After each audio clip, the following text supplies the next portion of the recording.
Então, os maiores desafios da residência é, primeiramente, você saber que você tem que abrir mão de muita coisa.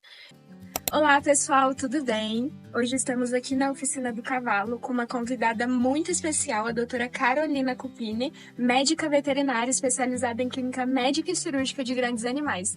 E hoje, a doutora Carol vai contar um pouquinho pra gente como que foi toda essa experiência dela, né, na residência.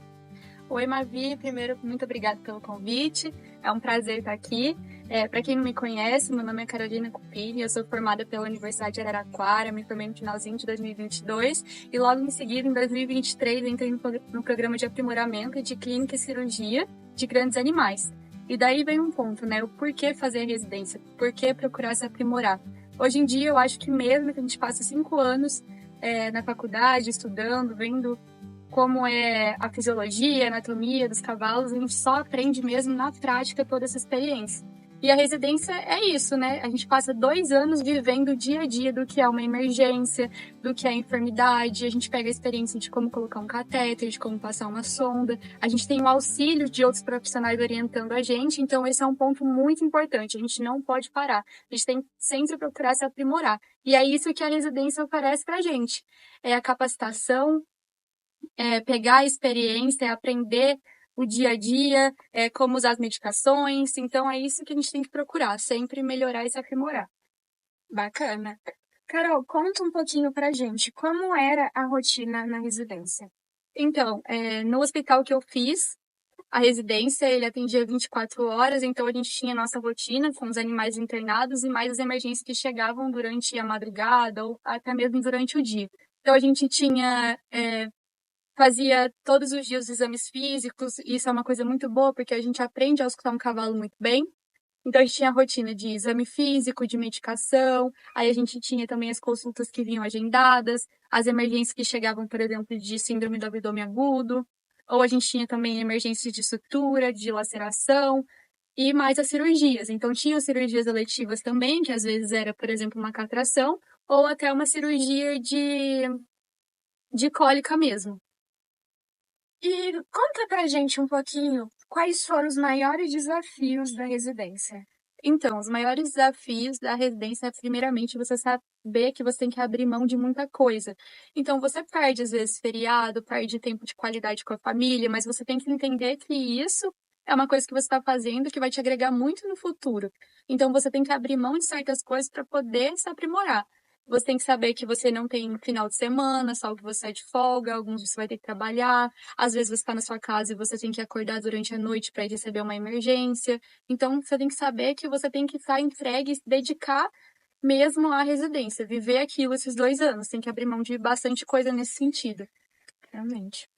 Carol, nesse período, teve alguma história, algum paciente, algo marcante que aconteceu na residência? Ah, com certeza. Pelo caminho a gente encontra cavalos sensacionais, que são exceções. Por exemplo, um dos casos de um cavalo que tinha uma laminite de um pós-cirúrgico e ele chegou totalmente debilitado, só ficava deitado, tinha muita dor.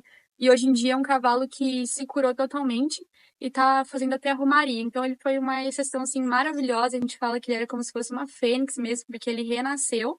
E teve uma outra também, um outro caso de uma potra que ela teve uma síndrome do abdômen agudo, onde o proprietário não tinha condições de operar e ela estava com uma compactação e a gente fazia tudo que podia, mesmo assim a podre tinha dor, então isso associado ao tanto que a gente rezou e foi muito crente, pedimos para Nossa Senhora, junto com um trabalho bem aplicado que a gente fez, conseguimos reverter o quadro dela. Isso foi uma coisa que me tocou muito também nesse sentido. Carol, e quais dicas você daria, né, para quem quer seguir esse caminho? Então, pessoal, a primeira dica que eu daria é você começar a construir o seu currículo desde a graduação. Então, procurar fazer estágio na área de grandes, procurar participar de palestras, simpósios e afins, porque o currículo é uma parte importante, uma etapa importante da aprovação na residência. Então, isso é muito importante.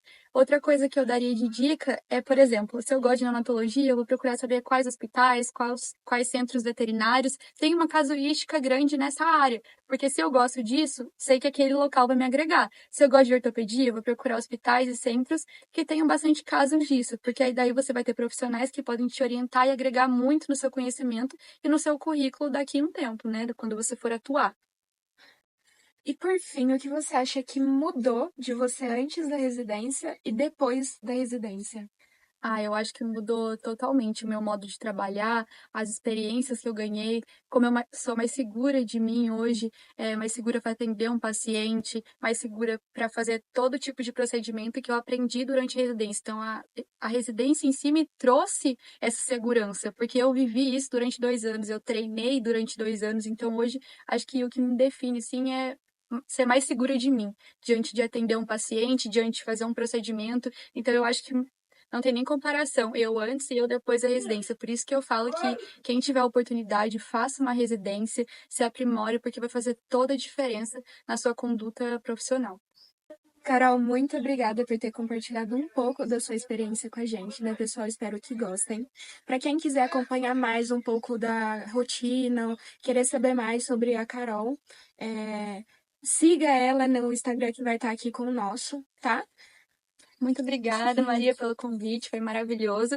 Espero ter ajudado vocês a tirar algumas dúvidas sobre a residência. Quem precisar de alguma ajuda, ou quiser saber algo a mais, me manda uma mensagem e a gente conversa, tá bom? Muito obrigada a todo mundo que assistiu. E não se esqueçam, curtem e compartilham para mais vídeos.